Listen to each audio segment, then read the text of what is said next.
One and a two and a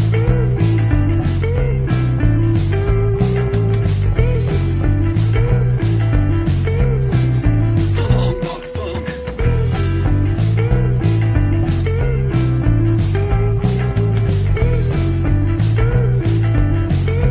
Long box funk.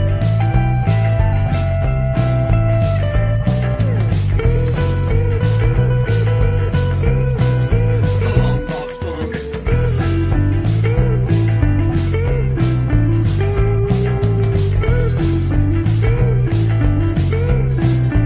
Long box funk. Welcome to a brand new live stream here on the Longbox Punk. It is Monday, and there is no better time to talk indie comics than right now. I'm Chris, I'm the Punk, and I am joined by the founder and a creative on their own rights, PJ with Don't Fold Press, a brand new micro publisher coming out of Scotland, of all places. Thanks for making time on a Monday and staying up late to hang out with me. I appreciate it. Thanks. It's 11:30 in the middle of the night here, but I said to you before the show, I'm a night owl. This is actually like all these other podcasts and things I've done so far to promote the comic have been like early morning. Oh, This wow. is me. This is me in my hitting my stride. So this is good. I feel good. Perfect. I too am a night owl. I always get my best work done between the hours of like 11 p.m. and 2 a.m. for some reason. So Yeah. this is great. I totally get it. I'm not a morning person or a morning person. So before we get into something Alien, the anthology that's currently running on Kickstarter, before we get into Don't Fold Press, like, what's your origin story? How did you get into comics and start making comics and start Don't Fold? Like, where did all this come from?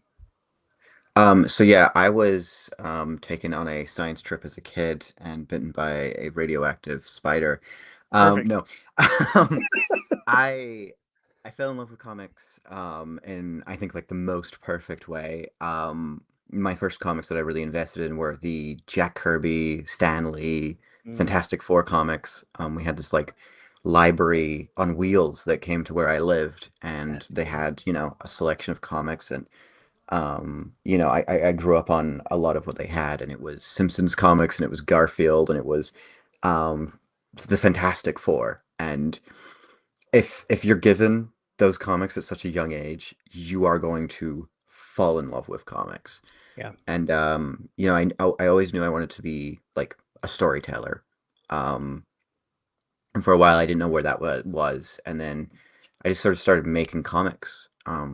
Since I was young, I used to make comics about like the make believe we'd play at school, and Mm. then draw those stories up and give them to my friends. Um, I've been drawing comics for as long as I can remember. It's such a silly ingrained part of me, you know? Yeah. Yeah, that's awesome. So like at what point did you feel like, you know what, let's take it the next step and start Don't Fold Press? Like what was the push thing for you to do that? So I went through a 4-year illustration course. Sort of a great time for me to like cut my teeth and really figure out comics, you know? Yeah. And then I did a master's in comics and graphic novels on a course at Duncan of Jordanson that's now defunct, but a really amazing lecturer, Damon Hurd, was very much there to craft it. Don't Fall kind of emerged from a lot of ideas that I had. Um, the name comes from a proposed name for a collective that I'm part of called Catgut Collective, but then the name kind of bounced around my head. At the same time, I knew I wanted to like be publishing some comics work, Mm. um, and sort of take a position where I recognized that I was sort of in a position to build something where other people might not have been.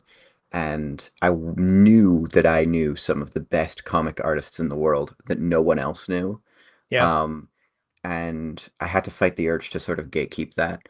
Um, but um, I kind of metastasized all this together and was like, okay, I think I got so many good, great comic friends. I've got comics that I want to make myself, and I've got sort of the resources and the ability to like dedicate some time to this. Um, and Don't Full Press was kind of born. I messaged Lewis Elks, this phenomenal graphic designer, all this background stuff. That was Mhm. Lewis. I've Okay. worked with him on some other comics I've made before, Lost Folk, Cara Can't Sleep. He's just the best. Before Don't Fold was making comics, it was a strong brand identity, courtesy of him. Mm. Um, and I think that kind of motivated me to go forward because I'd already like have a something. The something alien anthology. The idea for that came from I started watching X-Files Okay. when I thought I had COVID. I didn't end up having COVID, but I was sick, and I started watching X-Files, and I got so into X-Files, and I love aliens. I've Yeah. always loved aliens as much as I've been terrified of aliens. Um, Right. and so I thought, okay, well, you know what? I want to see all these people make comics. Let's make them make alien comics because that shit whips. Yeah, the project kind of built organically. I think it kind of had this gestation period, and then once I had all of these people that I wanted on board, I was like, gathered them together, and Mhm. blah blah blah. And I think that yeah, like it came together in a way I'm really really happy with. That's cool. So I want to dig into that because I've submitted to anthologies. I've got plenty of pals that have submitted to anthologies, worked on them, but I haven't known anyone that's like curated one before, unless I did and they just didn't tell me that they did that. But like, so from the side of I want to bring these people together and make an anthology about alien comics, once you had the idea, like, was it a I have these people in mind and so those are the people that I want to work with in this anthology, or like did you do a submission thing? Like how did that setup piece of it work? I initially thought I was going to do a submission thing. Um, and there was a point where I was going to pick some people and then do a submission thing. But I kind of realized that I had enough people I didn't need to do submissions. There were people that I built the project around, Okay. people who I knew would be part of it from square one. Ella Wright is someone who's phenomenal, and I'm jumping at the chance to work with at any point. I mean, um, their work is this beautiful manga inspired stuff. And I knew I wanted them on board. I graduated the masters with them. I knew I wanted Shay Cadaver Keys on board. They're one of my like that I adore their work, and they've been a great teacher and wealth of knowledge. And I knew I wanted a couple other people. There was a couple people I didn't think who would actually do it. Sid Hesitant Doodle. I realized actually, Hesitant Doodle's hi. Oh, and Shay's here too. Okay. Anyway, uh, uh, I really wanted Hesitant Doodle on the project. And I approached them at a con, and I was like, "Do you want to be part of this?" I didn't expect them to actually jump at the chance. Yeah. Um, but they did. So they're drawing a story that I wrote. Um, and other people I kind of just picked up organically. Like I was at a party and was talking to Millie Strachan, whose comics I already loved, and I was like, "Do you want to be part of this?" And they were like, "Sure." Um, I I found Libby's work at Tags and was like, I love this. I Mm. found Frankie's work because like Frankie and I are pals, and I was like, oh shit, okay, you're in. Yeah. Um, it's just so many of these just kind of it felt kind of like putting together a heist movie, It was like Yeah. one last job, like son of a bitch, I'm in. Yeah. It was good, and my God, did it stroke my ego. Um, like having those people agree, like, yeah, that's a great idea. Let's go that way. Yeah, and you know what? Again, credit to Lewis because having like, whoa, I've got a brand and there's a logo. It legitimized me in a way that Yeah. I don't think I'm capable of legitimizing myself. There is something to be said about the like self-branding of everything. Like I've done marketing stuff before. I've been working in broadcasting in some faction or another for like 15, almost 20 years now. And so like I have done branding for radio stations and for TV shows and all the stuff. And it's like when I started this, I was like, I can't do anything until I figure out what my branding's going to be.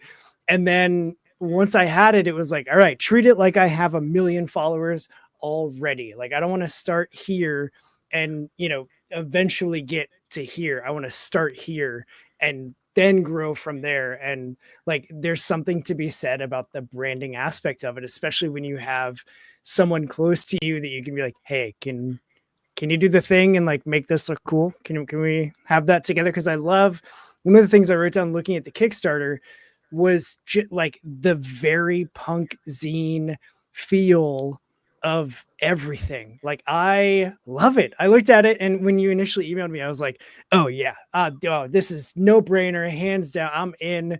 Let's chat. Like, is that just because you had the experience like making zines? And like, is that where that came from? Yeah, so like, like one, I want to compliment your production values because you've got a theme song and that's fucking awesome. But two, like, I think I had a similar approach. It's like if you build it, they will come. And Mhm. the branding for Don't Full Press, Lewis gave me the sticker design and the rest of it is kind of stuff that I've done. That's why it's not as good as Lewis's design work. Um, but I did want it to be very crafty and approachable. Like, um, I have this thing where I think that comics are the most collaborative medium because you read the comic and you, the reader, are filling in the gaps, and an artist or writer, they're directing you, but you are there. And I wanted the branding to sort of have this feeling that this is so bullshit intellectualization, but I wanted the branding to have this sort of feeling that like, we're working on this together. It's being built in process.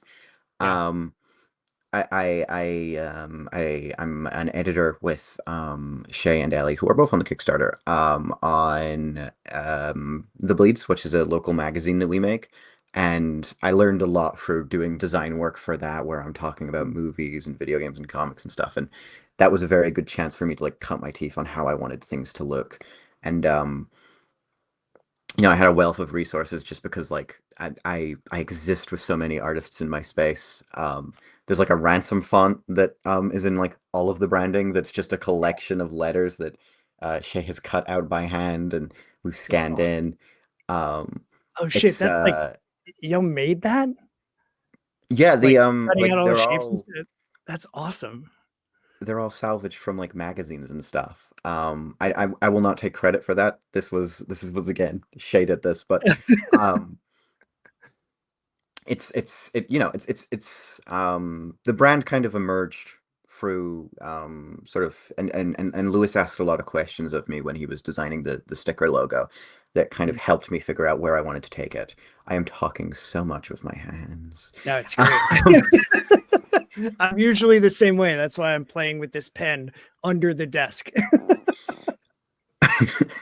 But yeah, um, I totally think I'm on the same page with you, where it's like, build it so that you've got, a million readers, so that Mhm. when hopefully a million readers appear, they'll be like, well, I'm late to the party, Yeah.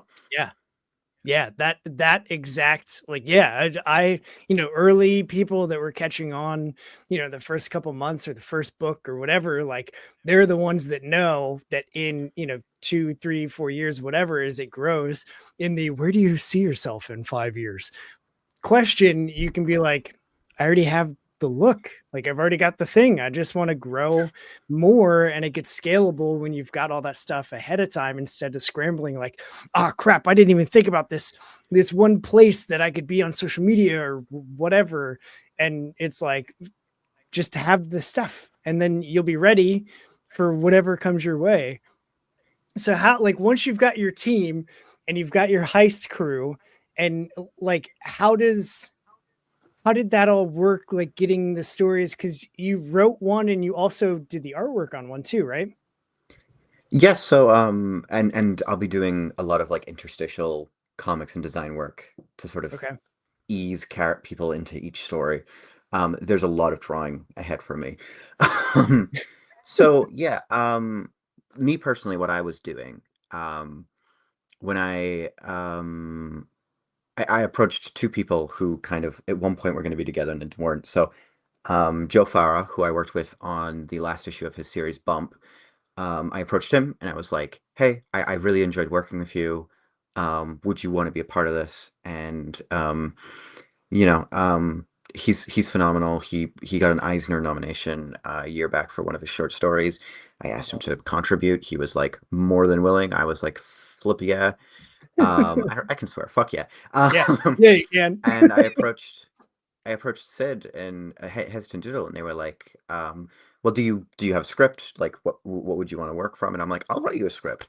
I wrote them a script about green aliens that wear headphones and come down on lime wires called kidnapsters, um, and pirate music from people's thoughts. It's I love and that. then it then goes sort of deeper into the music industry as it burgeons in the 2000s. It's all very it's just stupid, but I had a lot of fun writing it, and I have so much fun seeing the pages that Sid hands in. And this project's been great because I'm in this really unique position where I get to collect pages. Um, and that's such a joy. But so I approached all the creatives that I wanted on board. I said, like, here's the pitch. Give me something alien. They were all like, cool.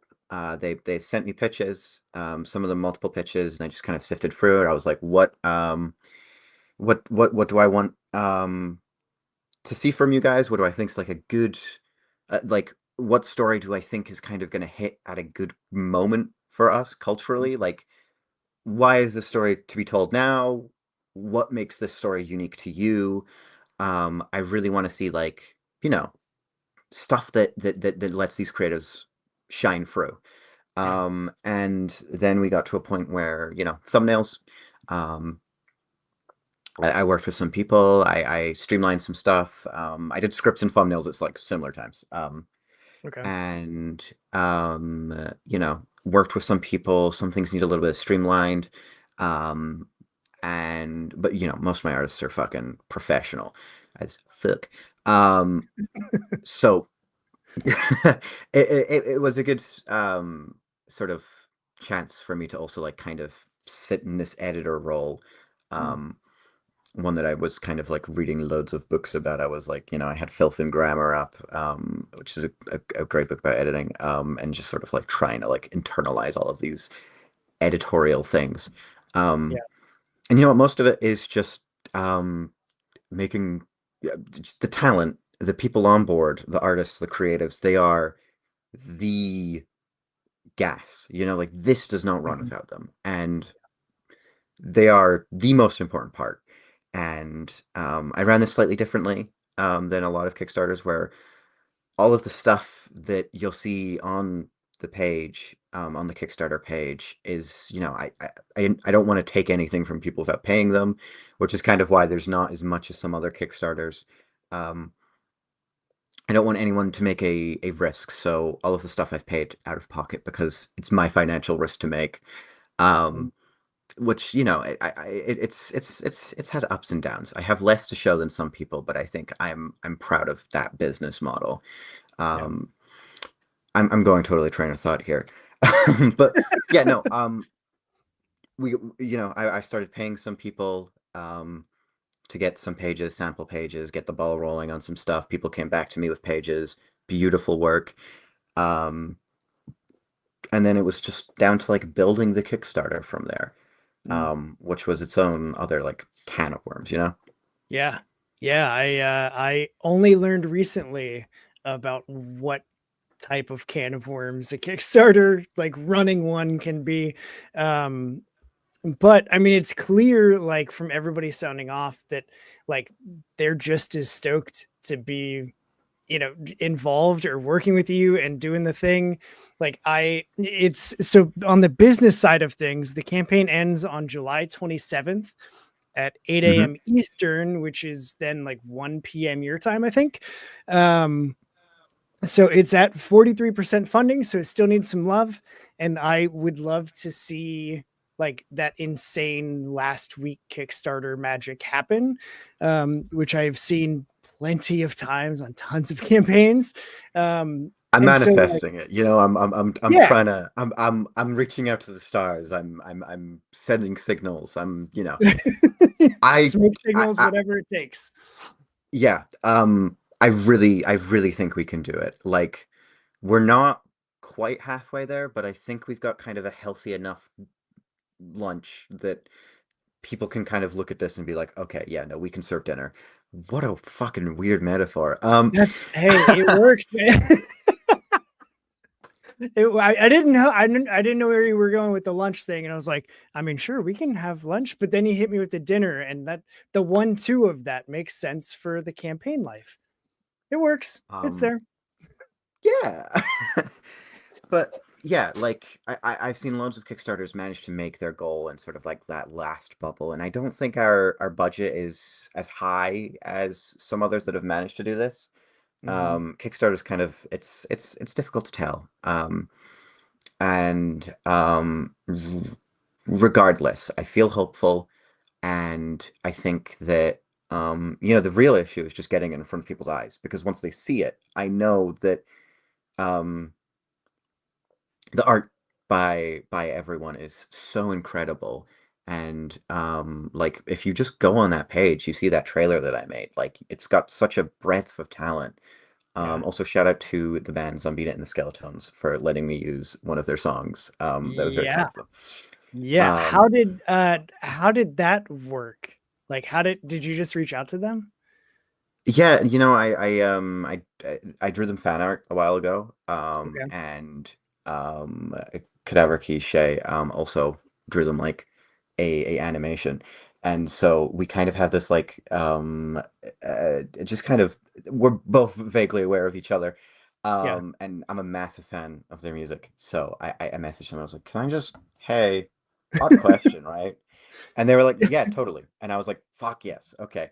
That made the project, like that particular part of the project, like the animated trailer, really exciting to work on because I was like, I'm getting to make a music video. What the hell? Yeah. Like, it's great. How is this real life? Yeah, that's awesome. So Hmm. I saw the thank you to them on the campaign page, and like honestly, I see a ton of those videos, and usually if I'm just checking out a campaign that I'm pretty sure I'm going to be backing anyway, like I just go straight to the story. I'm like, yep, okay, which cover am I getting? Cool, got it. But when I saw that, I was like, wait a second, I've listened to that band before, and so I went back to the trailer and started playing, and I was like, oh hell yeah, this is sick! Like that's such a Oh, cool dude. thing. They did a record store day release in the UK, and I live genuinely like I look out my window, I see a record shop. That's awesome. What a blessed existence. Um, but I went down there as soon as I saw a line forming. Me and my flatmate Allie, like, who's also on the project.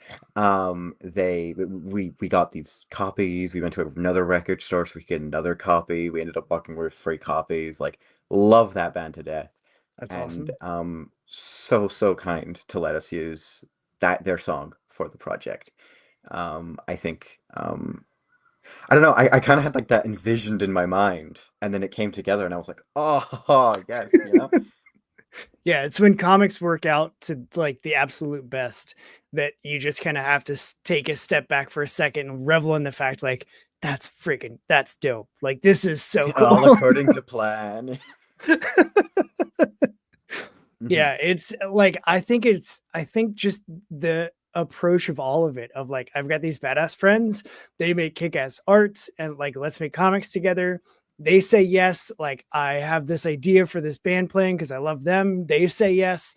Like, now we just need more people to see the Kickstarter, which, if you're watching and or listening to this, it is linked in the description below. So you can tap to expand and then tap the link, go to Kickstarter.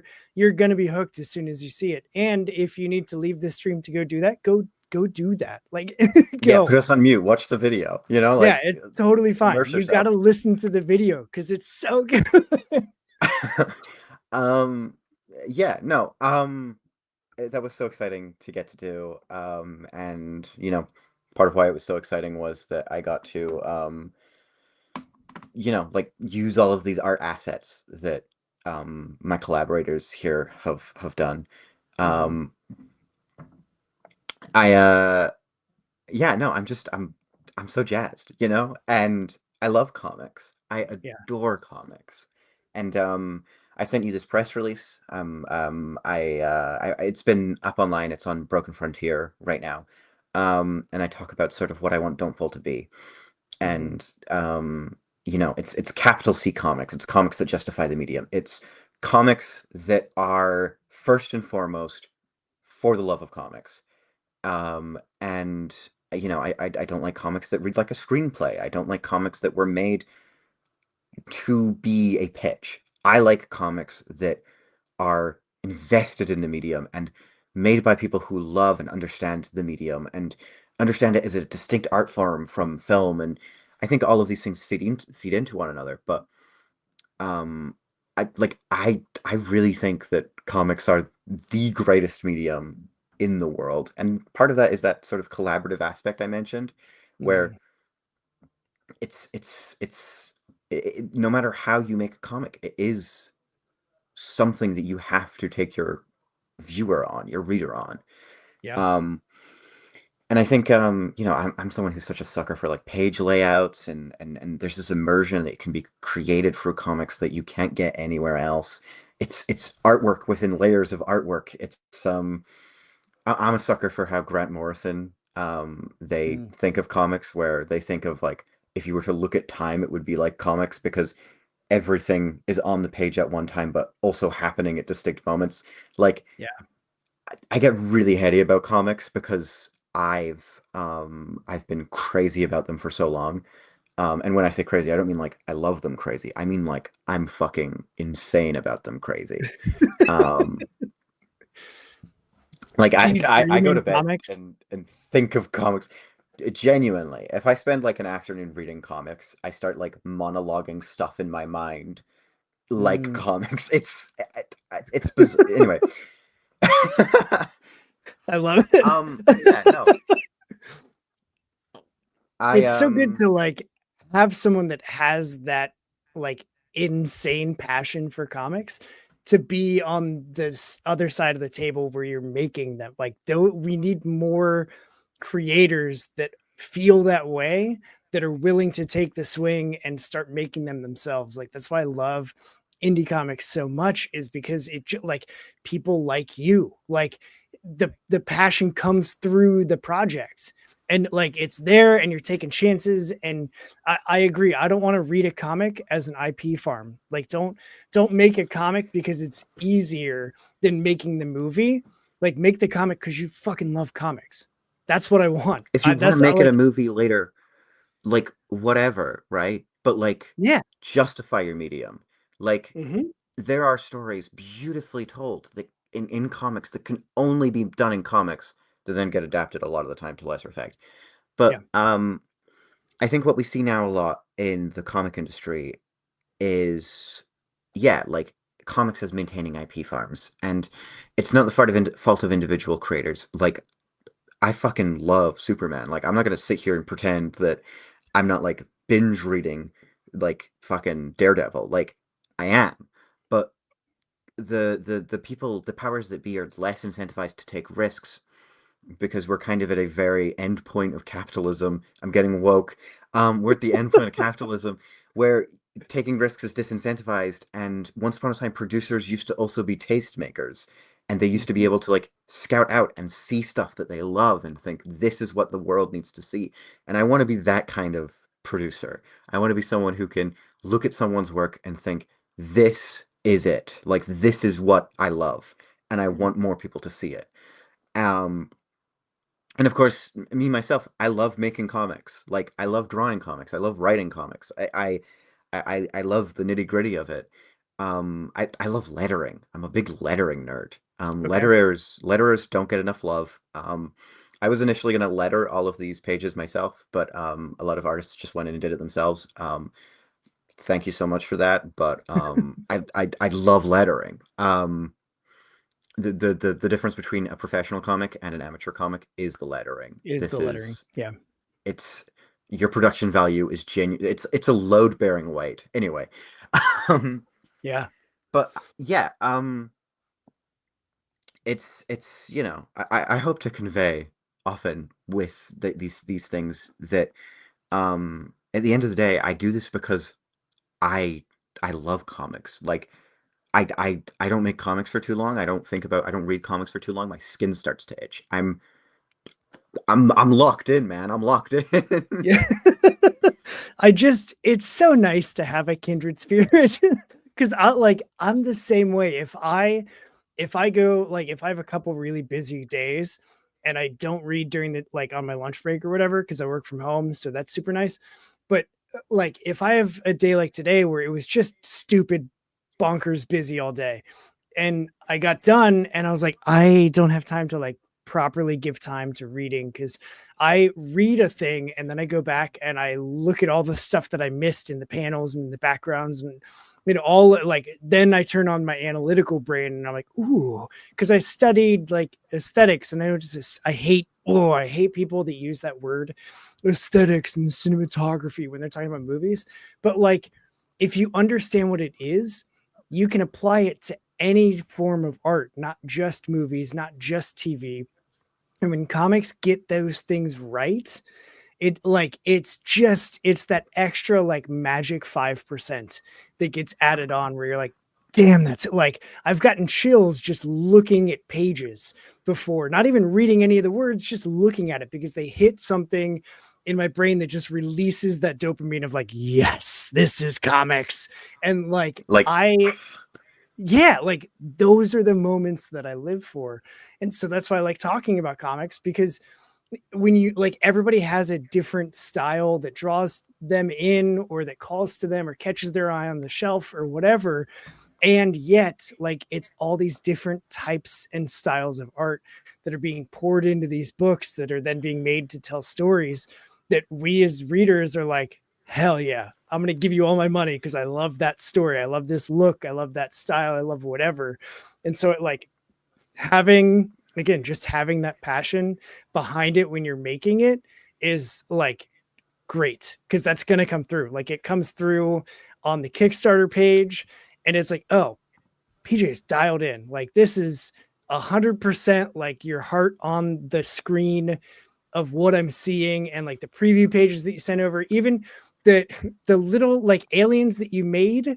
Are you doing those as like add-ons for the campaign too? Or like um, what's the let me because go I saw grab you one. post those and I was like, I love live streams. We get to do stuff like this. Um, please be introduced to. They're green, so they're kind of disappearing. Ah, their faces. They have to be in movement or else they disappear. These are the Kidnapsters. They were designed by Sid, and I drew these little paper crafts. Part of Don't Full Press, genuinely from like the impetus was I always wanted to have paper crafts be like these little That's paper figures so awesome. that Yeah. like it's a collector aspect. Like if you are with Don't Full Press from the get-go, you will be getting one of these for every project we do. That's sick. I was handing out like the flat paper crafts at Small Press Day in Glasgow. Oh my gosh, was that yesterday? No, a couple days ago. It was Saturday. Um, well, actually, you know what? It's just turned midnight in the UK. But I was handing those out. But yeah, it's going to be part of the physical deluxe tier. If you want these little guys, um, You should back it on the physical deluxe tier because this is where they come from. Um, I'm so proud of how they turned out. They're so cute. It's so much fun. Um, Like that's such a fun thing to do. Is like the papercraft and it's the aliens that your whole story like yes, yes all day. um, yeah, no, and again, Sid designed the kidnapsters, and they very much are, you know, uh, they're our baby. We both worked on. Sorry, I'm trying to sort something. Eh. No, we're good.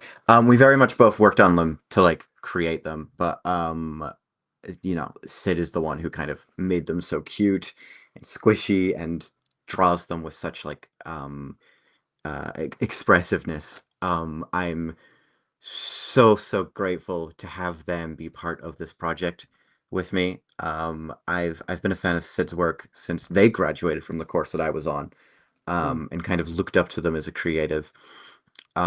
And it's been quite strange, sort of talking to them as a peer recently, because I'm like, yeah. oh, I don't know if you've clocked, but like I admire your work so fucking much. Um, I don't know if Sid's still watching. I hope they're not. But um, like I want it to be fun. Okay, Sid is in the chat. They're gonna hear that.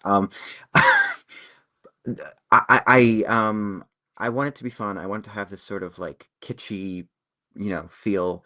I Mhm. don't want to say I want it to feel punk because the least punk thing is trying to force people into thinking I'm punk. But Right, right, I yeah, do want if it you to be got to kind of say you are, you're not. yeah. I want it to be kind of punky. Um, but yeah, like I think little bits and pieces like that.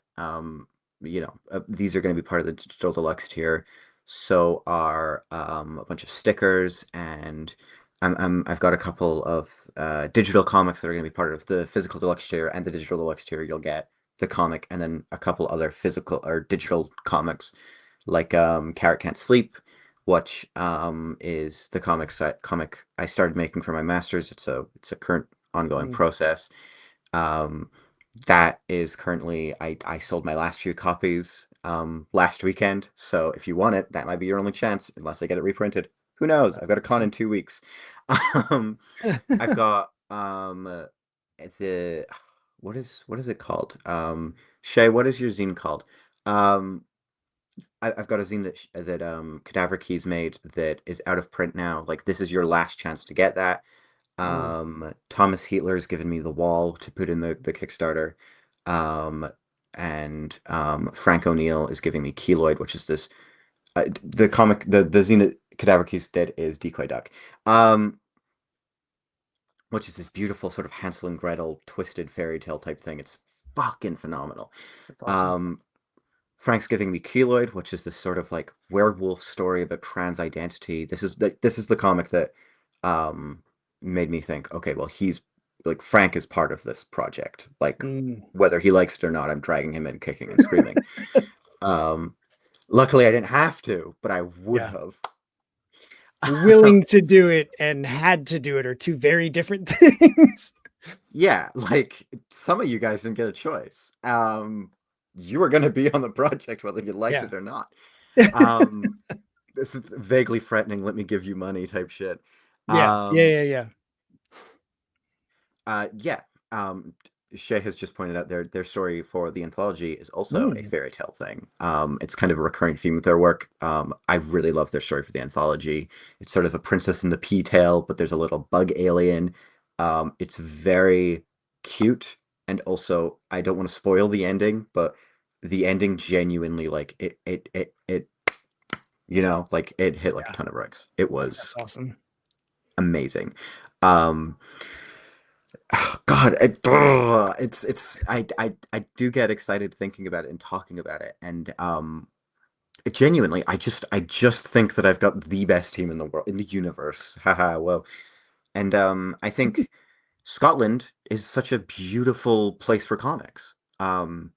I Mm, think that a lot of people outside of the country don't quite see what we've got as a community, but I'm here. I'm here in the sleepy Dundee, which, if you know from an episode of Succession. Um, and Glasgow has this massive comics bubble. Edinburgh does too. I'm hugely inspired by what Eve Greenwood does at Quindry Press, which is they're making some of the best comics. Like, if you want to see where comics are going, look at Quindry, because this is where they should be going. Mhm. Um, and I'm only trying to emulate a vague shred of their success. I think very much we stand on the shoulders of giants here. Um, but yeah, no, Scotland is this very unrecognized moment right now, and I think that there's sort of moments where we break into the mainstream. I mean, All-Star Superman, the Superman story, is a Glaswegian artist and a Glaswegian writer and a Glaswegian inker and a Glaswegian letterer. Like, the best story about the guy known for truth, justice, and the American way is done by a Scot, and I think multiple That's Scots. awesome. And you know, we know comics. We are fucking good at comics. Um, Scotland's fucking sick. I Um, didn't realize that Superman tale was all Scots on it. That's awesome. all Scots. Um, I was in Forbidden Planet Glasgow last weekend for Small Press Day, and sort of like they have like a signed Frank Quitely Mhm. um covered All-Star Superman. They're very proud of it, As they should be. Yeah, that's sick. as they fucking I should. Oh my God, it's one of the greatest comics ever made. It's mythological in its quality. Like, I'm not gonna I can't sit here and talk about Superman because I will get distracted, but my God. Yeah. So leaning then into the Scotland and the community thing, your Kickstarter has the little forward funds button on it. And so I clicked that and I was looking at that because I haven't seen that before. And there's a whole like Scotland creative thing that, like, tell me about what that means and what that is. So Scotland is fucking awesome. I love my country, and we're not devoid of fault. There are issues. I am not going to pretend there are not. Um, but So it's sort of an arts funding. The Creative Scotland Council are, the sort of arts council of the country, and um, they do have these Kickstarter funds that are sort of, you apply for them. They don't really tell you much until they just drop a bunch of money in the Kickstarter to help fund it. That's Um, awesome. I applied because the production is mostly Scots. There's there's one English person, and there's someone from the Netherlands, but they are like they are dual citizenship, so it's mostly Scots with minor exceptions. Um, but so they've supported the comic. They're sort of there's not very many stipulations on it. It's just, there you go, money. Um, That's awesome. yeah, no, Scotland's amazing, and I'm very grateful that we've been given the Creative Scotland Forward Fund. Scotland is fucking rad. Yeah, that's I saw that, and the more that I was reading on that page, I was like, that's such a cool thing that like Scotland specific. Like, there's no single country listed on the little like the forward funds page besides Scotland that's doing that. And so like that's sick. Like, that's so freaking sick. It's like, man, who I'll um cares? I'll give specific shout out to Faye, who's organizing Sequential Scotland, a con that's happening in 2 weeks. They have been working with Creative Scotland and trying to sort of get them to more recognize comics, um, Mm, and the work they're doing. I'm so appreciative. I think now is a really good time to be a Scottish comic artist, a Scottish comic creator. I know my voice betrays the fact, but I've lived in Dundee and briefly Glasgow. I'm Scottish through and through. Um, but it's such an exciting time. It's such an interesting time for the industry, particularly in Scotland. yeah. Yeah, I mean, 2025, like the landscape of comics is so vastly different than it was 5 years ago, 10 years. Like, it just continues to feel like it's evolving. And I don't know if that's me getting deeper into the mechanics of how the industry works and talking with a ton of indie creators about what their experience is like making and then distributing comics, or if it really is like that obvious to everybody else. But it definitely feels like there's something that's currently happening that is almost like a resurgence of the like hard on the sleeve creatives of just like, we're gonna, I you know what I mean? Like there was the flash and I fully trash, agree. Yeah. and now it I feels like think we're getting back into the like, these comics mean something to us and to the people that are reading it. I spoke with Joe Talks Comics on his podcast a while back, and I said that I think the Power Fantasy is the first post Watchmen comic, um, and I think what we've had for the past while is a post Watchmen comic industry. Like Mm, comics aren't for kids anymore. And I think we finally got to the point where it's like, yeah, of course, comics aren't just for kids, but comics can also be for kids. And I yeah. think that has actually been so healthy for the industry. Like, I'm someone who got curious and read Dogman, and the appeal of that book is phenomenal. It's so funny, it's so cute, it's so heartfelt. It has shit to say. It's in these like weird sizes that are the specifically sized to be exactly two folded, like one A4 piece of paper folded up. Like Mm, it's it's it's so engaged with its readership. Um, I think that the industry is in a really beautiful place.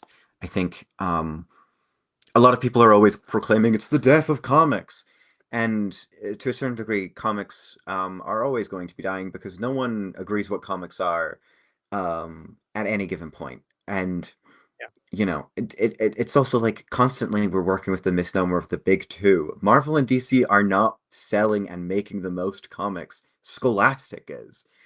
And like the whole situation's evolving day by day. I mean, we could go into the whole diamond thing, but I Mhm. think that we would get so insular. It would be boring.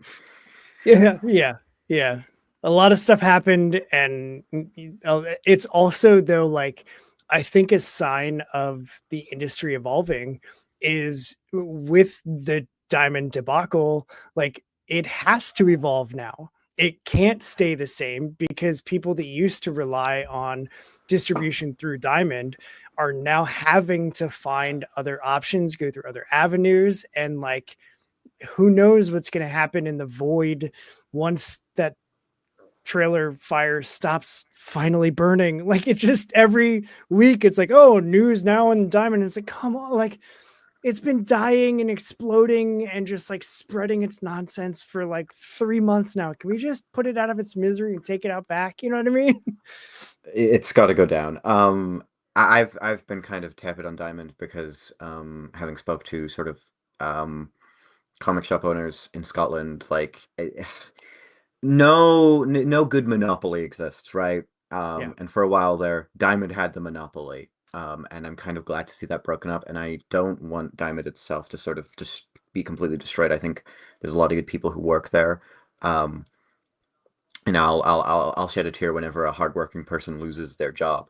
But I think that it's kind of a failure of upper management to build a sustainable business model because they were getting by thinking they were the only ones that could be doing this. And then during COVID, the big two were like, you know what, honestly, treat us like shit, we're gonna leave.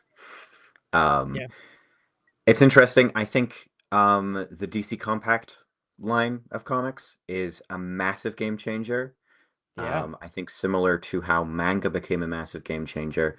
Um, People really respond to those. I really respond to those. I think they're such like a great way to get comics. I think trying to get people into comics has always been difficult because it's not affordable. It's one of the reasons I always buy comics physically because I want to be able to share those with people. Um, the DC compacts they're so cheap. They're like a full complete story. It gets rid of the I don't know where to start. Just pick one up. It's fine. Yeah. Yeah, culturally, they, you know these characters in it well enough that you can just jump in at any time. yep. Um, like I don't know how I'm going to be emulating that, but I do think that after this initial Kickstarter, if I do reprints of something Alien, they will probably be in a more of a Tankoban DC Compact Mm, size, and, because yeah, I really think that's such an approachable format. it is. And like thinking at it from the business perspective, like DC's already paid. I don't know how the royalties work. Like I know I'm oversimplifying this, but like the artist and the writer and the letter and the color and the editor, like all the people that created those stories, like got paid when they created them. So now DC's like, what do we have in the vault? That one. Let's put All Star Superman back out, and like, so for an upfront type of cost, again, royalties, I don't know, but like they've already paid for that story to exist. So now they're just printing it in a new format and putting it out, and that's why I think they can get away with marking it for the low price point that it has of like $10 or whatever. Like, who doesn't have $10 to buy a full, like, 250-page comic? It's insane. Uh, Yeah, and if you don't have $10 to buy a full DC Compact, message me. I'll buy you one. Like read comics. Yeah, I think it is really engaging. I think honestly, you saying that makes me think if I do it like a sort of compact style one, I do want to pay the artists again. I'll cross that bridge when I burn it. I don't want to be DC. Um, but yeah, I'm really invigorated by sort of the state of the industry right now. And part of that is that I don't think that the corporations are making the stories you want to see. I think your peers are. And that has rung true a million times over for me. I mean, I'm resisting the temptation to go over to the shelf and just bring out mass amounts of comics and just be like, look at this one and look at this one. Mm-hmm. We're gonna get it. I love this. I love this so much. I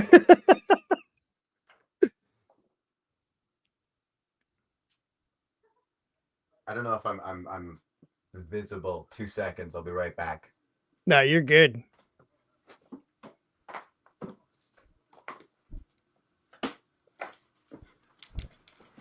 Huzzah. Okay.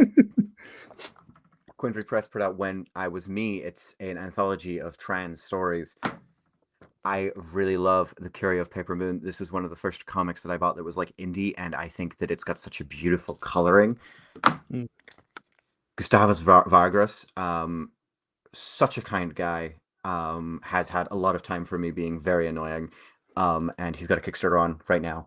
Really great. I think everyone should check that out. Sensory Life on the Spectrum. I was part of this, so I'm a little bit of I'm biased. Yeah, you're allowed to I be. think it's phenomenal. Um, I think it's great. It's become a really good resource for a lot of people. Wish Upon a Star. Cadaver Keys was in this one. I really love the story they did. It's beautiful. I'm not going to show you it because buy it. I don't have my copy of Guts because I have no idea where I've put it. But Guts by Sid Heston Doodle is fucking phenomenal. Mm. Um, everyone buy comics. Fucking Everyone buy hell. Like comics. Yeah. and buy and take a chance on comics. Like go to these cons and literally judge a book by its cover. Just that looks cool, I'll have it. Because Mm-hmm. I I'm so invigorated by comics, not because I read exclusively these like big two books or these more established indie books, but because I know that the comics that my peers are making are so personal and unfiltered by any corporate identity or entity. They are making these comics because somewhere inside of them they thought I'm a comic creator and I make these and this is what I do. Um Love it, dude. Yeah, I'm like over here getting literal chills. Like, just yes, yes. All of that. Support indie creators. Like, take chances. Talk instead of next time you're at a convention. Instead of going straight to the celebrities, go first to the indie creator alley. Like go there first and talk to the people that, you know, carpooled with 6 other creators in a van and drove 20 hours to get to the convention, and they're all sharing the same Airbnb, but they just all want to be there talking to people selling their books and getting their I woke stories up out at there. 5 in the morning for my last con, my last event, and I went and people were so kind, and people are kind. Another thing about the Scottish comics community, right? That and you know what? Not even just the comics community. Fuck me, people are nice. Like Jack Kirby has, you know, that misnomer attributed to him where he's like, "Roar, comics will break your heart, kid," and Mhm. maybe they will, but like the people who love comics, the community of those people, they will mend that shit. You will be like I'm so invigorated by comics. You know, like Yeah. I feel like I'm being very like overbearing with the amount that I'm just saying comics, comics, comics. But like No. it's true. It's from my soul. And I think, you know, like if you go to the indie people and you buy comics, you are gonna read some shit, right? You're gonna read some garbage. That's Yeah, fine. that's You fine. take a chance. And sometimes that garbage has like something worth merit in there. You can see that like there's such a passion to it. Sometimes I buy something and it's not my thing and I don't like it. Sometimes I buy a thing and I just think, wow, that's in poor taste. But at the end of the day, like you're building to this community because quite frankly like the comics community, like the indie comics community, we all have like about 20 quid that we are passing around one another at any given moment. So you know, if you guys want to come from the outside and throw a little bit more in there so that maybe we can afford lunch, that'd be great. Yeah, true life. I'm a broke comic creator, but wouldn't have it any other way. Like that's it. I went to a small press expo back in April, and there was a whole like row of students that had done their masters in comic creation, graphic novel study, like all of those, you know, and so some of them were selling like the comic that they had been working on for their dissertation. And I was like, this might not look like something that I'd be into, but I'm absolutely going to give you my $20. Like here, it's just awesome that you're doing it and that you're sitting here at a convention selling your book that you made for your freaking dissertation. Like I didn't even know that was an option. How did I miss that so far in college? And I was just like, yeah, well, okay, cool. It's an anthology. Students made this. Like, yeah, all right. How much is it? Cool. Give me three. Like, I'll take volumes 6, 7, and 8. Whatever. Which one are you in? 8. Great. Perfect. Add it to the pile. Like, that's what it's. That's what it's about. And I love the image or the idea. And I'm totally stealing this from you of the like, yeah, comics might break your heart, but the community is going to put it back together. Like, it just that's so at the crux of why I get so excited and so passionate about comics is because of the community and meeting some just incredible people that are out there making comics telling stories. Like it's the best. It's just the best. Um it's so good. I don't I even I I I, I, bleh. I totally agree. And I think it's consistent that I go to events like this and I'm invigorated. And I mean, fuck, man, like even when someone just lets me do my sales pitch, I'm happy, you know? yeah. Like I I'm I'm happy to just give you the pre-recorded like this is how I sell the comic. You've engaged with me. This has made my day. You Yeah. know? Like Yeah. yeah, I think that it really is just kind of like it is it's weird because it's like we make up a lot of disparate parts, but there is sort of like people who read comics and make comics, they don't do it because this like it's just basic entertainment for them. You are hard pressed to find someone who is not who is casual about comics. Yeah. Like most people who read comics are fans and fanatics, and that has issues, right? Like I don't think that's Oh yeah. perfect. Yeah. I think we need to have like comics be just sort of like a general part of literacy. Like I attribute my early literacy skills to the fact that I was a big comics reader, And as Same. much as I've severed on Stanley over the years, I think that his ability to sort of pepper in advanced language into his work was a phenomenal literary tool for young readers in a way that someone should do something about. In fact, I don't know. I'll write an essay about it at some point. Perfect. Um, I just, yeah, I fucking love comics, dude. I love comics. Ah! It's so good, man. Like I don't have we covered everything that I wanted to try and cover and more. Give me the sales pitch for the book because I don't think I ever asked you for that. Okay, let me get you the copy. I'll read out like my copy sales pitch, and then I'll sort of go into a more freeform stuff if that's okay. Yeah. Okay. Something calls out from the void. It starts as a whisper, then finds you as a scream. It says to you something you aren't equipped to hear. Something alien. Don't Full Press presents Something Alien. It's the first anthology by Don't Full Press. Crash landing, sinister plots, tourism. Each artist was tasked with interpreting the prompt, "Show me something alien." All of them taking the idea in vastly different directions that highlight their own personal styles and skills. Um, it's you know the whole project is built from the ground up to highlight the artists. Um, hello, the Catronaut. You've not missed much at all. I've just gone on a ramble about how much I like comics. I've not even gotten to the Kickstarter. um, you missed a lot of us talking about DC Compact Comics, Diamond, and not much of the Kickstarter. But yes, I'm now going into it. I have the greatest team, genuinely, in ways I think, like I just think that the people I work with are just so amazing. I'm gonna give you a rundown of them. So buckle it. Shay Commander. Shay is my rock, my confidant. They are such a phenomenal artist. Being just around them has made me a better artist. They were featured in the Ringo and Eisner nominated Sensory Life on the Spectrum. They are a phenomenal artist. They are maybe the single best colorist or colorer. Like, they paint their pages and they have this beautiful style that's so painterly and so layered and so dense, and no one in the world understands color like Shay does, genuinely. I don't say that to put anyone else down. They just aren't on Shay's level.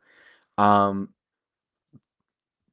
uh, who's next on my list? Libby Dreyer Douglas. Oh my God, dude, Libby is the fucking find of a century. I just stumbled upon them at tags. Their work is insane. It's beautiful. It's it flows. If you found Libby's comic in the bottom of a fucking wardrobe, you'd think that this was the pro. This was a pro. This was someone who'd been in the industry since like they were born. But Libby is literally graduated like a month ago with doing character design for a short film that is won an Eyeballs Award. It's Crescenburn, which the director of that is also one of our artists. I'll get to him. Libby's doing us a story that's sort of like a speculative fiction tragedy. It's like a chapter of Altamoros in sort of slow motion. It's strange and weird and everything I love from comics. And Libby just gets that. Libby just gets it. They just fucking know it, and they know how to use ink, and they know how to use color. Fuck, they're so good. Um, the next person on my list is Lewis Elks. Like I said, he did the beautiful design work. He did us a logo for Something Alien. If I look professional, it's because Lewis made me look professional. Joe Farah, creator of Bump, a horror anthology, an Eisner-nominated writer. He's working with me on a story that's sort of like a small-scale alien story that, if you're a fan of sort of the kind of story that takes place in a dark forest, or sort of those eerie early episodes of X-Files that have that saturated, dark, rich tone, this is the story for you. I'm drawing it. He's writing it. I'm so proud of what we've got so far. It could be my best work. We will see. Um, Niall Ferguson is just a fucking genius, dude. They're just a fucking genius. They're a co-founder of Studio Daiquiri. They've just finished one of their short films. Um, they are so clever about how they sort of draw their stuff with like integrated lighting. Like they've got a cinematography to their work that I think is bespoke and intelligent. They're doing me a story that is about an alien poet. If you like stuff like The Outer Wilds and science fantasy, like sort of those Stephen Moffat era Doctor Who episodes where it Mm. feels more like a fairy tale than a sci-fi. Niall is doing you a story. This one's for you. Thomas Heatler, he's doing my counter programming, right? He's got this fucked up story in here. It is strange. It's drawn like a Hurge, like a Linclair style, and it's so hard to describe, but it's so beautiful. Um Thomas's style is this beautiful like mix of Linclair style with like extra detail and these like sort of beautiful Celtic runes. Um, Mm. his story is sort of I've pitched it to some people as a Rosemary's Baby in space, but that doesn't really sell it. But that sells the tone. It's the darkest in the anthology. Thomas created What the Witch Saw for Quindry Press. He's one of those people who I'm like, I cannot believe he was willing to work with me. Because I just walked up to him and was like, one time, and I was like, hey, could you work with us? You interested? And he was like, yeah. Um, Over the like sort of editorial calls, I've become quite good friends with Thomas. And I'm so grateful to have him. Hesitant Doodle, who I already gushed about earlier in the program. Um, Sid is genuinely like I've said this, but like they are some of the earliest indie comics that I read from Scotland, and I am so genuinely confused that they would lower themselves to my caliber. Um, but they elevate me, and they are working on a script that I wrote. It's about alien cats that come down on lime wires and pirate people's thoughts. It's bizarre and it's beautifully drawn by Sid. It's so funny. The characters have such expression to them. You as a punk who in pre-show we spoke about your love of ska will appreciate some of the jokes in this bit. Perfect. Um, it's bizarre, it's fun. I'm really excited to read it, even though I'm the one who wrote it. Sid has elevated my work beyond compare. The next one is Ellie Hodgson. Ellie Hodgson is one of my closest friends in the world. I adore them. They've not done any comics work before. They've not been published in anything else, which is to say, I found them and I get the claim when they become famous. Um, That's I'm right. joking. Uh, Um, their their layout work is beautiful. It's incredible. It's dense. It's comics. They're doing me the story that where most of the anthology folds like this. Ellie's story is going to go across 2 pages like this. Oh, Um,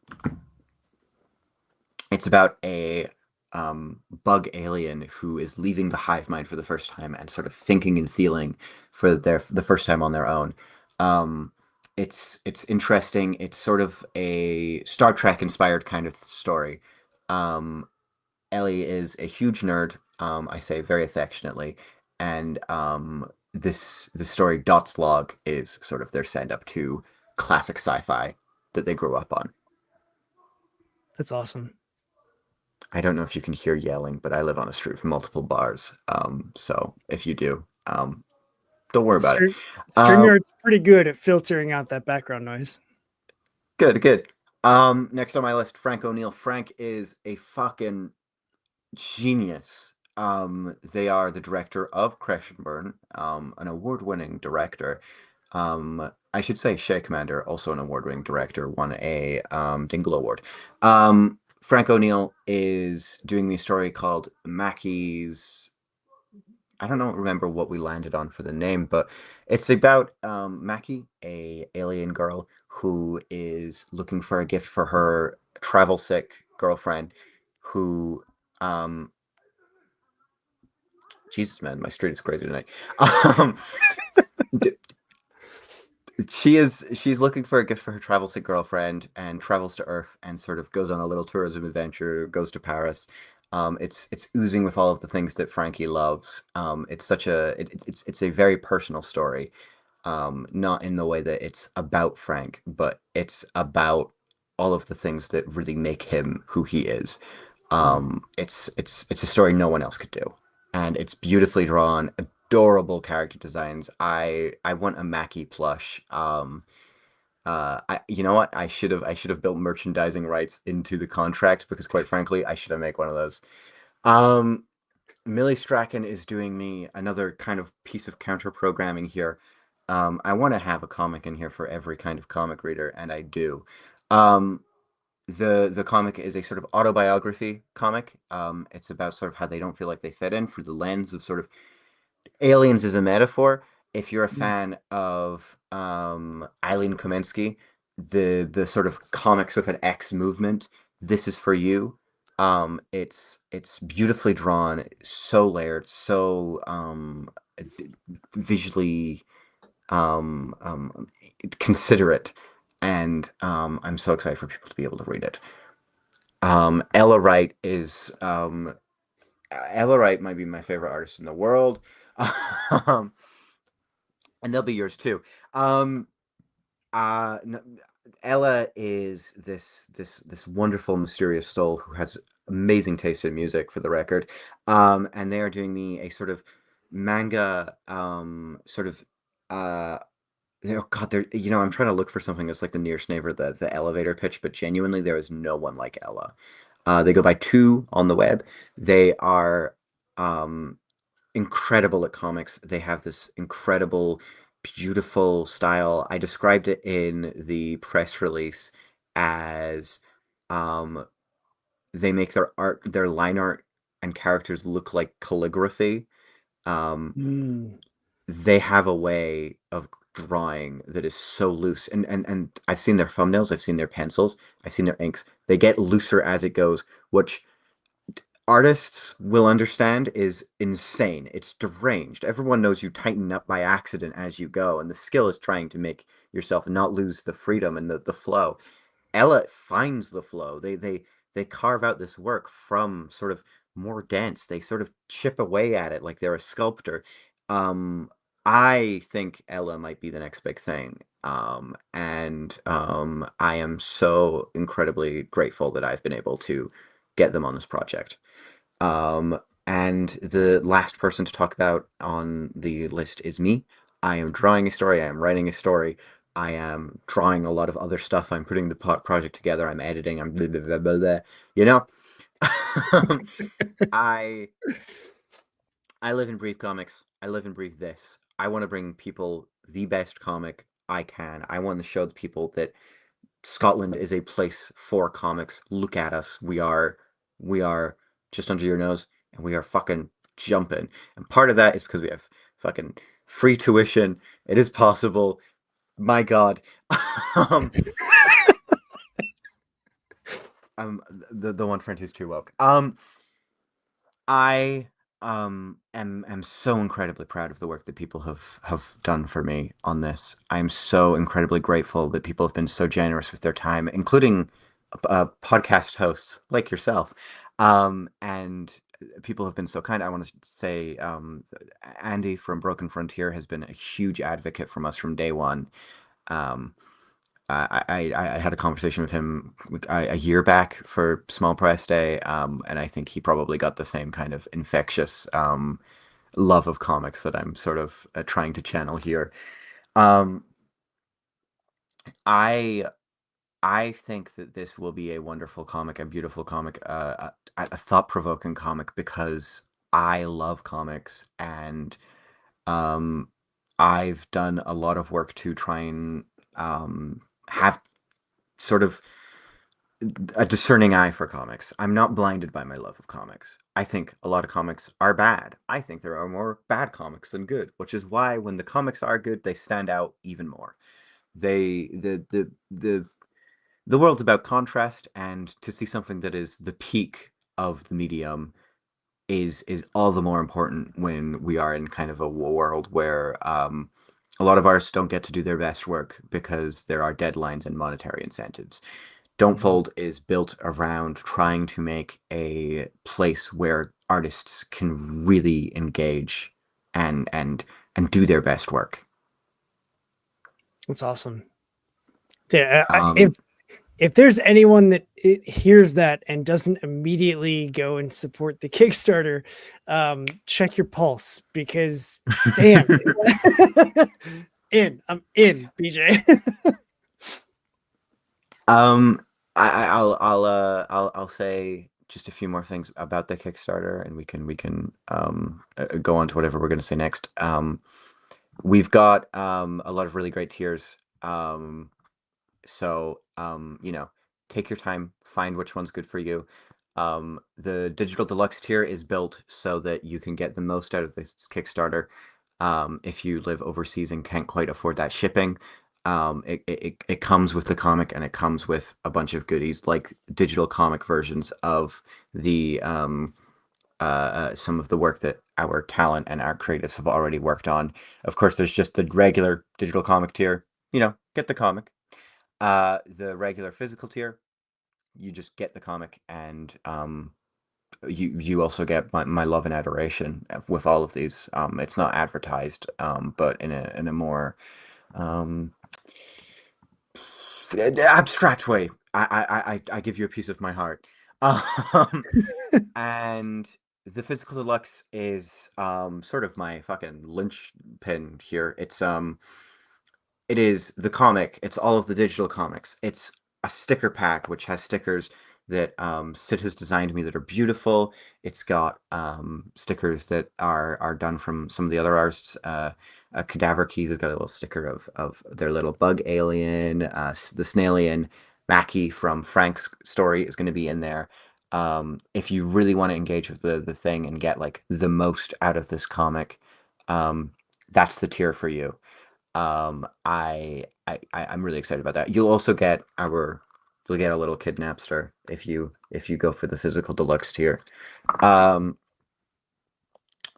the other tier is a commission tier by me. If you want me to draw you something, drop me some money. I'll do a commission. Um, you know. We've also got a comic shop pack, which is sort of designed for anyone who wants to, load up. Not necessarily comic shops, but um, anyone who wants to sort of have a couple of these copies to spare. It'll also give you access to a exclusive sort of newsletter, direct line of communication between me and comic shops that I'm going to start building because for everything I've said about how much I love comic shops. I think they are wonderful oases that um, it build community and I live in a city that used to have multiple comic shops and now has none, and I am so sad. Um, I think comic shops are hugely important for the industry. I think that the people who run them love comics just as much as I do, and actually do the hard work of running them as a sort of commercial, public-facing business. Um, I think, yeah, I love comic shops as much as I love comics. And if this is you, if you are the comic shop and you choose to back that, you get all of the prior rewards. You get extra copies of the book, and I'm going to do you an exclusive large print version of the cover as a poster. Um, yeah, that's all of the tiers. I might there's some logistical things, but keep an eye on those tiers because one or two might appear as we reach those final days. Um, Potentially, don't quote me on that. I'm still working on some logistical things. Um, yeah, that is the Kickstarter. Um, there's a link in the bio to this post and to this live stream. Go click it and check us out. Um, it's got 5 days left, or actually, you know what? It's now coming up on 1 a.m. Wow, I have been rambling. Uh, we've got little under 5 days left of the Kickstarter to go. Um, help us kind of bring this to life because I think what we have here is something truly special, truly unique. And it's not just like other anthologies. I'm doing the work here to sort of make it come together as something that sort of is more than the sum of its parts. Um, I'm really excited about the project. I'm working with some of the best people in the world, not just the creatives, but some of the best comic printers in this country. I'm working with graphic designers, and I just God, I'm so enthused by this. It's I great. do this. I pull the late nights and early mornings, and the costs because I love comics, and you don't do this unless you love comics.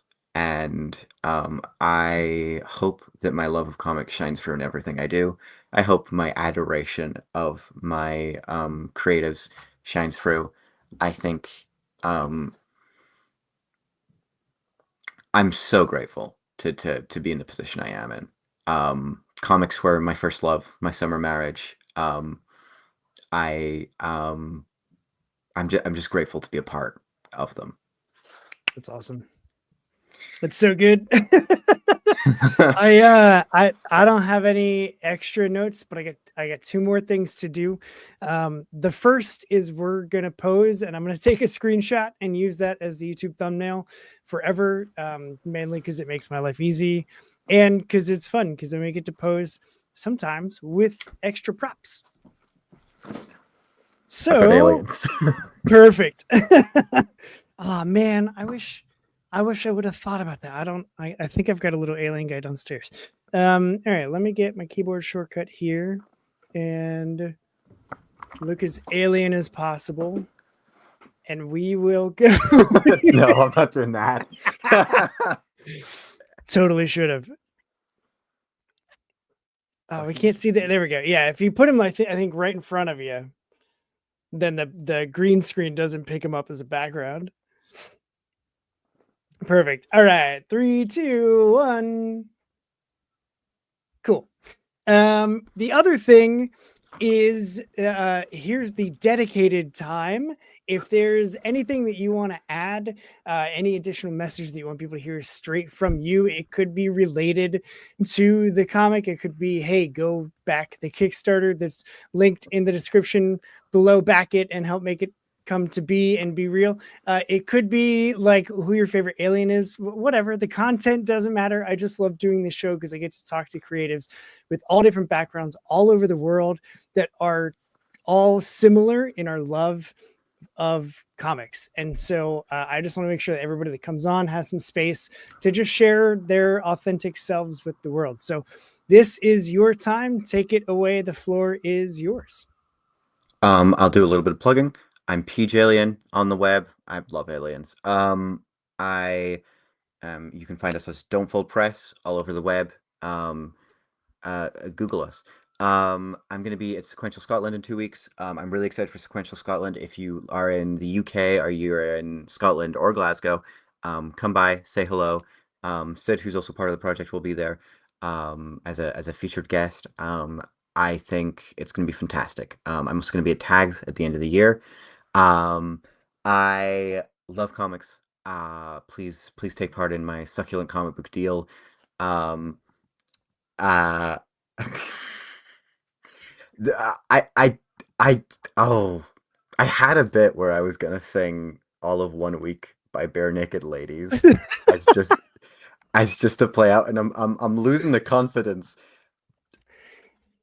Hey, if that's how you want it, if that's how we go out, I'm totally fine with that. I Okay, love that actually. fade me out as I go. It's been 1 week since you looked at me, cocked your head to the side and said I'm angry. 5 days since you laughed at me, said get back together, come back and see me. 3 days since the living room. I realized it's all my fault, but I couldn't tell you. Yesterday you'd forgiven me, but it'd still be 2 days since I'll say I'm sorry. And then it's like That's been us. That's our live stream. My thanks to Peach the Alien for coming on. Thanks so much for tuning in and sounding off in the chat. If that was you and it's your first time, subscribe, like us, share it with your friends, send a friend my way for future streams because we're here every Sunday and Monday on the Long Box Punk. Good, do what's good for you and read some indie comics because we are out of here. You'll have to send a wave or how hey, and I help when I find it funny when you feel mad, trying hard not to smile, but if